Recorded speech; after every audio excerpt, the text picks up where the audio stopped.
Hi, for this one, I took some charcoal, did some random squiggle drawing, whatever, and then tried to paint around it and to see what happened. Just a different way rather than just splashing paint directly onto the canvas. And this one was from the 8th of June. So there's kind of this snail idea, the bottom main part of the image. Somebody stood on top of the snail in blue. Someone to the left of that, someone on the far right with a finger pointing down, and then some other floaty bits. There's this funny blue head inside the snail. There's this blue figure standing on top of the snail, so water or sky. To the left of which, I kind of like this character.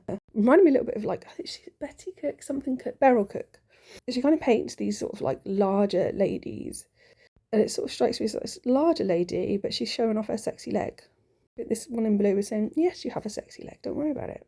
There she is. I think she looks quite graceful. She's not showing off any of her legs. So this character on the right is really interesting because there's a head here, looking towards the left, holding up what looks a bit like a mushroom. But I think it might be a skull, doing a last Yorick type of thing. In gold, there's another face or something within his body.